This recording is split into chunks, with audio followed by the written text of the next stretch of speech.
catch me if you can. Hey, what's up guys, it is Mark Yoon, and today I'm bringing you another hopefully exciting video. So what I wanted to do today is make a little bit of a different video for a lead up to Soul Calibur 6. And this is going to be a two-part video. In the first part, I wanted to talk to you about what I meant from Soul Calibur 6, like what it means to me, like growing up with it and playing with it for the past like 20 years. Why I like the series, stuff like that, what I expect from it in the future. The second part is going to be an interview with Ragaroth Enterprises on his history in the Soul Calibur franchise and the same thing. And then the third video is going to be what it means to you. So in the comment section of this video or on Twitter, because I'll get from both, I would like you guys to just give me a basic overview of what Soul Calibur means to you, why you enjoy it, why you like playing it, and I don't know, just like overall like what it like means to you to like as a Soul Calibur fan. So jumping right into the video, we're going to actually that's a lie because it's bladed, it's not right in, but so when I first started playing Soul Calibur, I played the first one. I played Soul Blade because when it was ported, I didn't play the Soul Edge, the Japanese version, but I did play Soul Blade. And at that time, like, I was really into fighting games, but I was like kind of casual, kind of not. Like, I would play with a lot of my friends. There was really no online then, so like you really just played with your friends or went to tournaments. I never really went to the tournaments because I was always busy, but I did play with my friends a lot.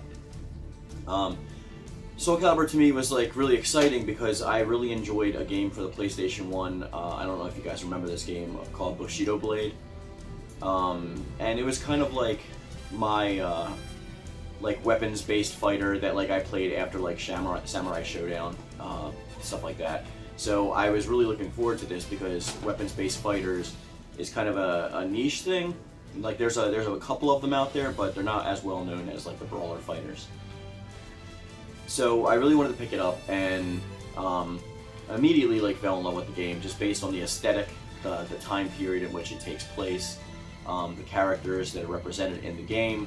Even though there was not too much dialogue or too much of a story going on, we definitely got to see like bits and pieces of their personalities come through the actual characters, like based on their aesthetics, based on their weapon style, their move style, stuff like that. So I really took a hold of the game like immediately.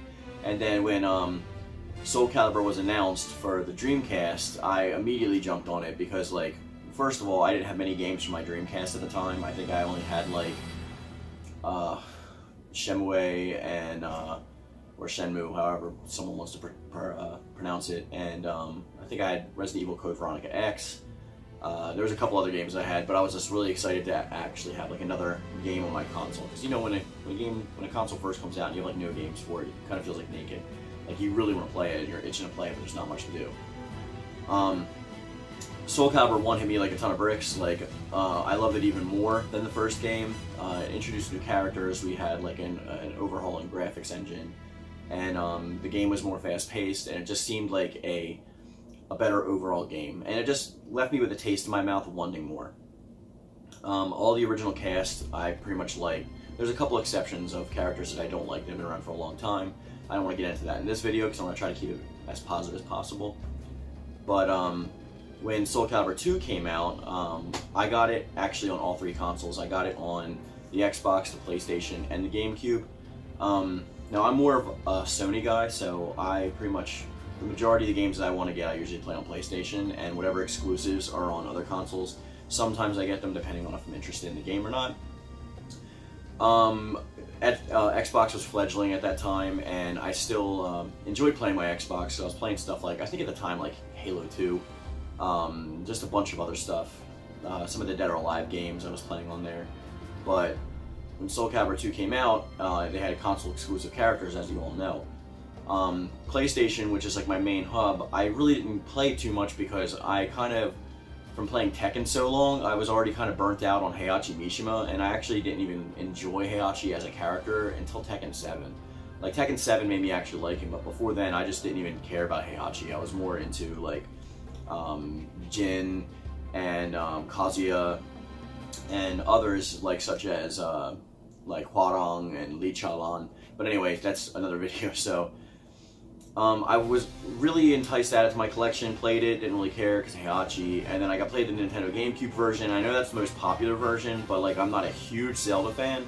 I enjoy it. Like I'm not gonna say that like I don't like it, but I don't go out of my way to like buy Zelda games, and they're not console purchases for me. Like for instance, I didn't buy a Switch for the Wind Walker, whatever it's called. I still haven't even gotten it yet or played it. But my favorite one that I played the most, ironically, was the Xbox version because it had Spawn. And for those of you who know me or have been on this channel for a while, Spawn is my favorite superhero character probably of all time. And so it's really nice to play as him in that game because especially back then there was very few and far between options of actually getting him in a video game. That wouldn't come until a little bit later, and it's still actually pretty narrow as it is now. And Spawn is one of the most requested characters to come back to a Soul Calibur franchise that I've heard of. I've heard people make the arguments for Link, but you know, Link's got a ton of games out there you can play with him. And Spawn's like limited to like Armageddon, like one game before then. I think there was like a Sega game, and then like Soul Calibur. So not that many options that you have to actually run around and actually play Spawn. But I liked in Soul Calibur 2 how they had that unique like story mode where you kind of like went through the chambers and you would make a decision and it would take you to another branch or another chamber. That was like the lead up to Chronicles of the Sword. But I actually did enjoy it in 2, but now we're going to get to my favorite Soul Calibur game, which was Soul Calibur 3. For those of you that know, this is the first game that incorporated create a character. And for those of you that follow my channel, you know that create a character is super important to me. And this Soul Calibur was the one that really cemented it in my mind as like my favorite fighter. Not only was there create a character, but they had the game kind of molded around it.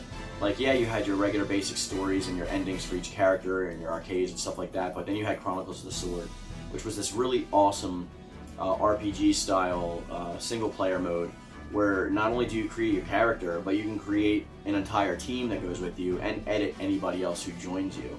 And there was a really overarching story that was really nice because it was centered around your created character, and especially if you're like me and you want to kind of put yourself in the game for full immersion. When you create yourself and you're in that game, you know, I still play Chronicles of the Sword to this day. I still love it a lot. As much as the other Soul Calibur games did work on create a character, like they haven't worked on surrounding things around that actual like functionality. But so aside from Chronicles of the Sword, the game had a great museum mode. Like I love the music. It's one of my favorite Soul Calibur games of all time. But it's really important to me. Based on the fact that I actually put myself in the game and I felt like I was kind of a part of it. Let me know if you guys had that same experience as well. Soul Calibur 4 came out.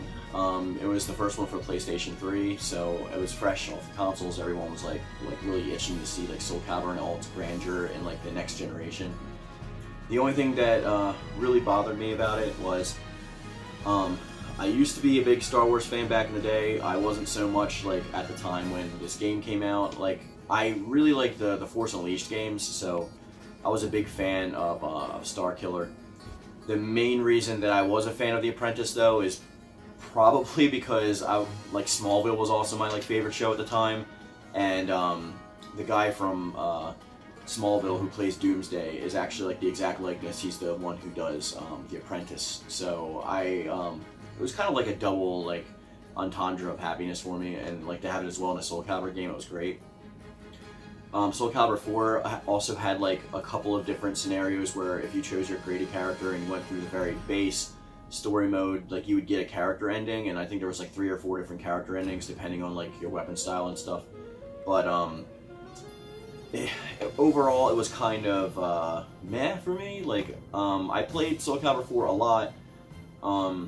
I really enjoyed playing the versus mode with my brother at the time, and I had a lot of enjoyment from the game, but I was just kind of really itching for more of that single player content that made Soul Calibur 3 great, and I felt like they went back on that stuff a little bit.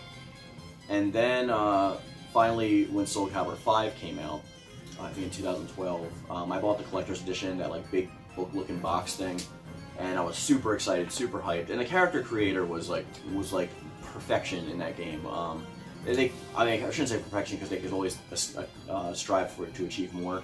But I really enjoy the direction they were going in. I like the graphical overhaul. I like all the different options they gave you for like customizing your character via axis or like body part, like how you can adjust the accessories. Like there's a lot of tattoos and stuff. You can make clothes, and you can really make really solid, good characters. But they focused way too much online on that game, and for those of you who don't know, the game was only in development for like 2 years, so it was kind of rushed by Soul Calibur standards. By another game standard, that's like normal, but 2 years for them is like not the standard, because they usually go with like 4 or 5, which is the case with Soul Calibur 6. So the story mode was completely rushed, and they cut out like everybody except for like Sophia's kids, who like most people. I don't want to say most people don't care about them, but like it was just like it left a bad taste in your mouth because they replaced a lot of like cast characters with like characters that we weren't familiar with, and they didn't really give us any much of a backstory that much to go on, and there was no museum mode so we could read about their profiles or such. It was just throwing us in there with like Natsu and Shiba and stuff like that. So I wasn't too thrilled about that. I did really overall like Natsu's moveset. I might have actually enjoyed it a little bit more than Taki, but I'm just way more familiar with Taki.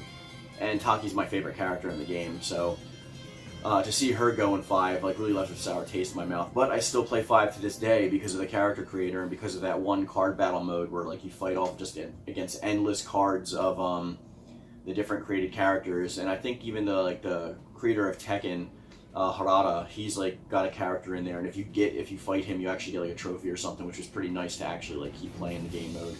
And I still play it from time to time, but most of the time, like I said, I do it to create a new character or to fight with friends, something like that. The lead up to Soul Calibur 6, like the announcement of Soul Calibur 6 actually was like super exciting to me because I knew that this was going to be like the biggest ambition that they had. We're working on the game for over 4 years. Every little piece of small amount of information that's come out has looked great. We're still waiting on some stuff with E3 around the corner. I'm not going to be impatient. I'm just going to wait and let them build up hype as they see fit. I mean, of course, if there are leaks, I will cover them. Like, I'll cover any kind of news on this channel for this game. But as far as respecting their hype train goes, like, I just hope that like we all see their vision for like what they're shooting for. And I don't want to know everything about the game actually before it comes out anyway. Like, I would like to know the characters that are in the game, I would like to know the modes, but like, and some of the mechanics, but I don't want to be spoiled on like too much of anything else. Because I want to actually just immerse myself and enjoy it. And I'm hoping that the creative character in this is like far beyond anything that we've seen before. I know some people have been asking for like races and stuff like that. Like, I mean, but they have in the past, like especially in 5, giving DLC for like body parts, for like making you more animalistic, stuff like that. I would just enjoy anything that actually gives you more tools or opportunity to create a character from outside of the world, because let's be honest, most of us like use the create a character functionality to incorporate guest characters that will probably never see in a Soul Calibur game into the Soul Calibur game. So Soul Calibur is my favorite fighting franchise, like, of all time. Like, it used to be tied with me with Tekken, but Tekken has made some decisions in the past that have kind of, I'm not saying make me not like them, but Soul Calibur's definitely pushed ahead, even with 5. I enjoyed the mobile versions of the game too. The only one I haven't played, I think, is Legends, that like Wii game, I think, where you're like Ivy or something, whatever. Maybe I'll eventually will play it, but I just haven't as of yet to date. But like I said, the full immersion, the ability to like create a character or create yourself even and put yourself into that world, that lore that's so expansive and so great, based on like, you know, 1600s history mixed with like mythology, and also with an overarching like supernatural story involved, with a cast of characters that is each their own, completely separate from each other, like has really great moves, and like their personalities shine through even without having a story or a narrative overarching. Some of the best game characters, guest characters that we've seen in games to date. It just, the series means a lot to me, and I hope that we're not going to see the last of it, and I hope everyone supports Soul Calibur 6 when it comes out. At least just give it a try. But I think it's going to be like a doozy. I think we're really going to be impressed by it, and I think they're really going to give us a treat this time. So I don't know about you, but I'm getting whatever Ultimate Edition they come out with. I don't care how much it is. But with that being said, guys, we're going to kind of bring this video to a close. Like I said, let me know in the comment section below because this is going to go probably in Friday's video on what you want to see in the game, what you guys like, what Soul Calibur as a whole, like overarching the Soul Calibur series, what it means to you, what it's like meant for you, like how you've incorporated yourself into the game. I know it's just a game, but it's fun to like just reflect on the way things have, you know, proceeded to not kind of invade us, but kind of become part of us. So I want to know just exactly like what the series as a whole means to you guys. And like I said, like if you put your comments in the comment section below, if they're good enough, if I choose them, I will put them in Friday's video when I talk about that on part 3. For those of you who are subscribed to Ragnarok Enterprises, drop him a comment on his latest video telling him that I have a video idea and that I want him for Tuesday. I mean, I'll contact him myself too, but those of you that are subscribed, just run over and show him some love. And if you're not subscribed to Ragnarok Enterprises, he's got a great gaming channel. If you scroll down my description box at the bottom, you'll see a link for his YouTube channel, so go check it out, and if you like it, it would be great to subscribe. On this video, do all the stuff that, like, you know, all the disclaimer stuff that you're supposed to do. Like it if you like it, and hopefully if you're not subscribed, hopefully you can enjoy some of my other content, so check it out. And if you feel like you could find a home at this channel, then press subscribe as well. And that's going to be the video for today, guys. It was great talking to you again, and I'll see you in the comment section down below. And as always, guys, stay powered up. Peace.